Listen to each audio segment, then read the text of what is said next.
Exhibit A, proof that it's about those things, if you can fight, is that he's not even a champion. He doesn't have a title. He's a champion. To me, he did what you have to do in that ring to be a champion. He's a champion. But I'm being very technical now. And for the fans and for us and for the sake of what we do.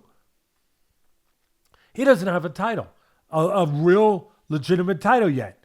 He's the one. So out of all the guys there, Davis, Devin Haney. with Haney, Lopez, Tank Davis, with all those guys with titles, right? That doesn't always make you legitimate either. But they got titles. He's the only one without that real title. Yet he was talked about as though he had one, because he does, for two reasons. One, the way he behaved, and two, now the promotional stuff, now the good looks, now the following, now the being articulate, now the image. Now it means something.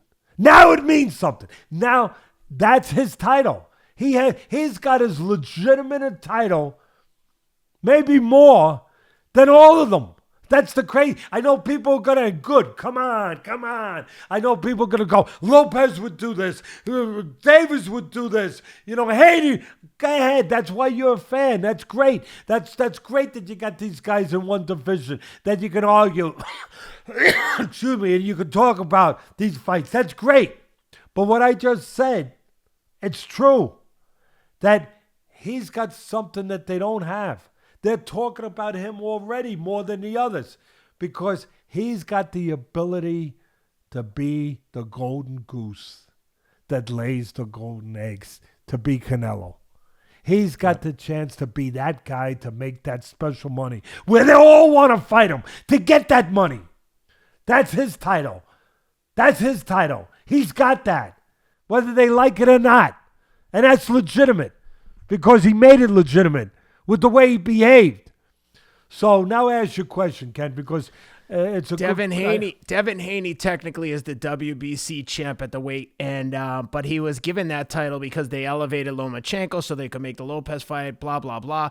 But Devin Haney never beat anyone for that title. And look, I have no problem with Devin Haney. I actually like him a lot, and I'm looking forward to that fight. But in my opinion, why does he have the real title and Ryan Garcia has a silver title for beating Luke Campbell? Luke Campbell is better than anyone that Devin Haney's beaten. Yeah, but but in all fairness, and I never stick up for these organizations. They're forget about it.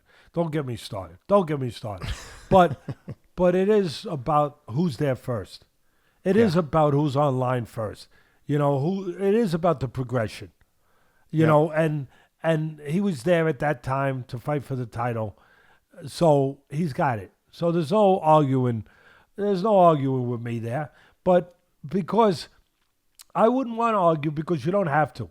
Because he's going to get his chance. That's right. Because he's already got it now. He's got all the attention. He's got all the everybody is clamoring to be around this kid, to talk about this kid because of the things we said, and because he got dropped. And he got up. And there's a precedent for it in my business, in our business. The same thing, getting dropped can make you a millionaire. As long as you get up. Look what it did for Fury. Yeah, good point. Look what it did. I mean, Fury doesn't get dropped in that Wilder fight and get up. He ain't Fury.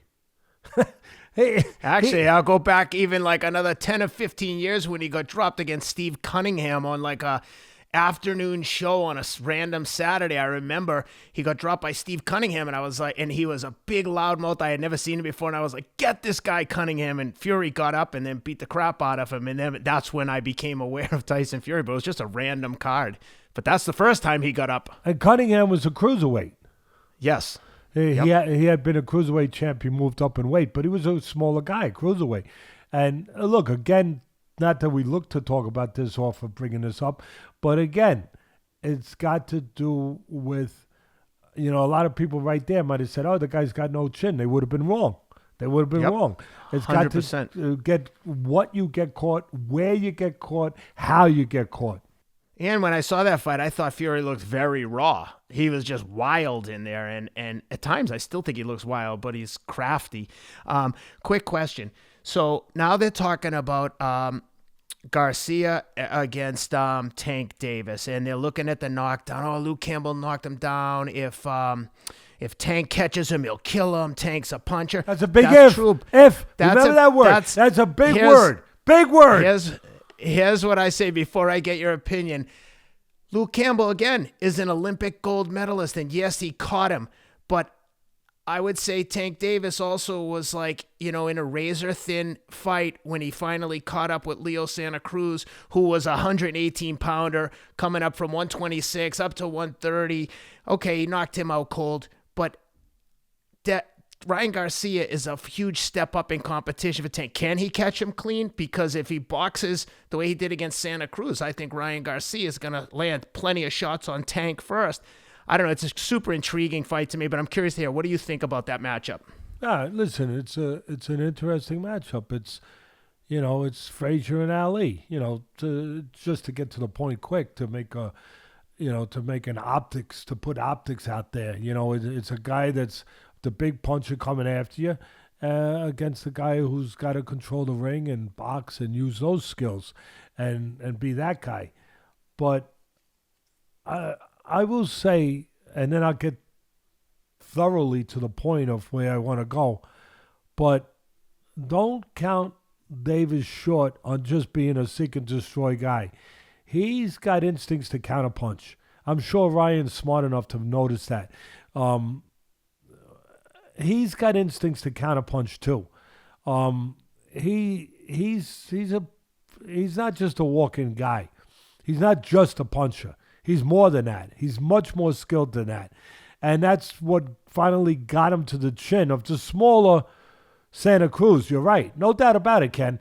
But what got him to it was his ability to make a miss and then catch him that vicious uppercut that he caught him with. But he did it by basically counterpunching in an aggressive stance. But still, the outcome was he was making a miss and counterpunching. So there's a little more to him, maybe a lot more to him than just meets the eye. But it would be a terrific fight to watch. It'd be a different Garcia in there than what you saw with Campbell.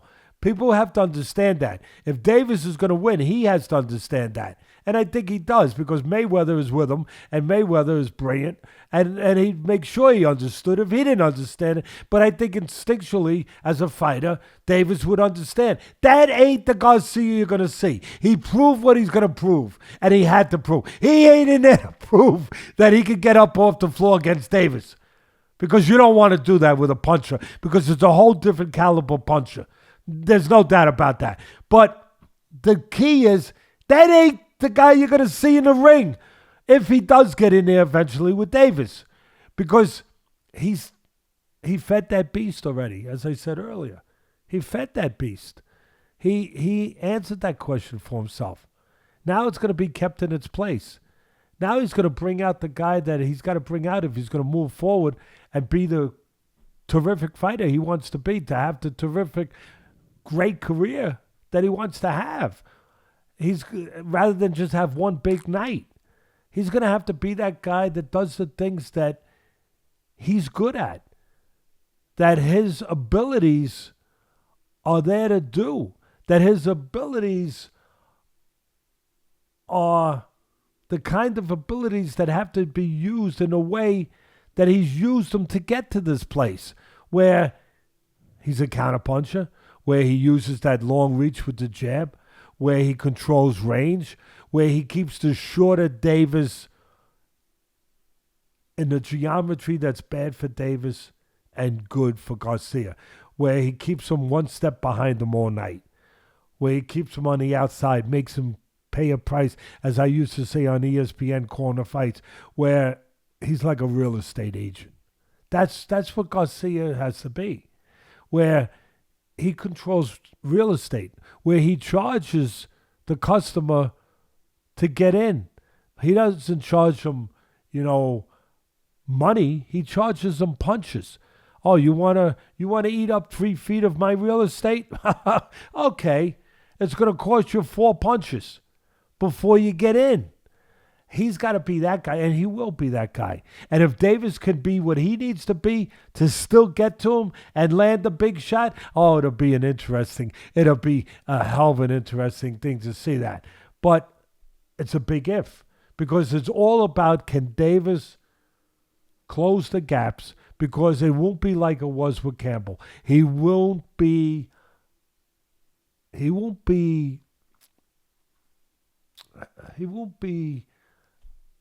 obliging. That's the word I was looking for. He won't be obliging the way he was to Campbell, where he's standing right there at the end of his punches, ready to fight with him like he did that night. No, he won't be cooperative that way. He'll be the Garcia he needs to be now, with that confidence, with that knowledge that he's shown what he can do. Now he'll show what he has to do. He already showed what he could do. Now he will show what he has to do. He has to control range. He has to use his jab. He has to set traps. He has to use the ring. He'll be that guy. And Davis will have to show that he's got an answer for that. It'll be a hell of a good match. It'll be if Davis has his fans, don't forget, he's got plenty of fans. Plenty of guys behind him. Garcia's got his now. That'll be the only thing I would ask about that fight is when it takes place. Because my only question would be, would I want to give Garcia another fight? I think Davis has the edge with experience. He's got the edge with experience there, as far as being in with certain level fighters. Garcia, does he need another fight? That would be the only question. I think he could probably handle it now if they go for it now. But I would think that if you could have another one, you want to have another one. And I would think that that'd probably be, for me, knowing the sport, that would be the road that they would probably take the same road. But again, yes, that'd be. I'd like to see that fight. If you saw the Haney fight, I'll go right down the list. If you saw the Haney fight with Garcia, that's different. That's less danger for Garcia, because Haney's a terrific boxer, but he's not the power puncher that Davis is for one shot. He's a clean boxer. He's a guy that's got a little bit of the mentality Garcia has, where he looks a counter. They'll be looking in the mirror a little bit, where you might really see a chess match, where he doesn't waste anything. He's sharp. He's got good hand speed, technically very solid. He's a careful guy. That's his temperament. Both guys are very similar. The real Garcia and Haney are very similar, where they like to counter, they like to be cautious, they like to think in there, that they like to show their technique. Haney's a real good technician. He's a sharpshooter, but again, he's a guy that's going to play it on the safe. He's going to play it on the safe side of the street. He ain't going to be in the middle of traffic. No. So you're going to get a whole different fight over there. And then, of course, you got the other guy that a lot of people think is at the top of the list. And listen, he deserves to be at the top of the list right now in beating the top guy. He beat Lomachenko, the number one guy, unless you had Crawford number one.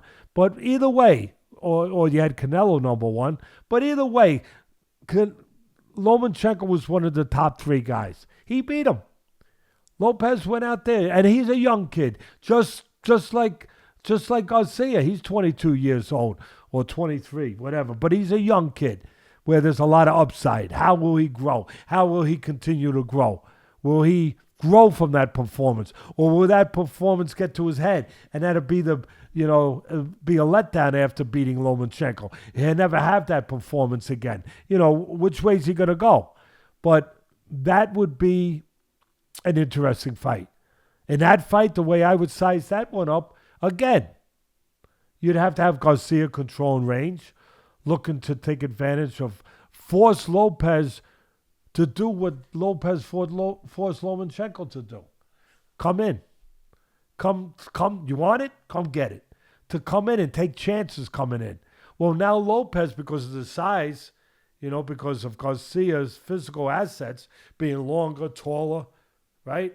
Now it would be reversed. Now Lopez would have to come get it. He couldn't play the game where he uses that jab and he keeps Lomachenko on the outside, makes him pay to get in. He'd have to take the risk. He'd have to be the guy coming in, where Garcia would be in his comfort zone, to a certain extent of being able to fight his fight. So they're all intriguing. They're all intriguing matches. Maybe the most intriguing, maybe is the one you mentioned first, Ken. If I had to pick one, the Davis, because of the power. Because everyone loves power. Everyone loves power. Oh, power. It could be a knockout. And so that would be the most enticing part. Well, let's not forget Garcia's power. His last 2 knockouts were vicious.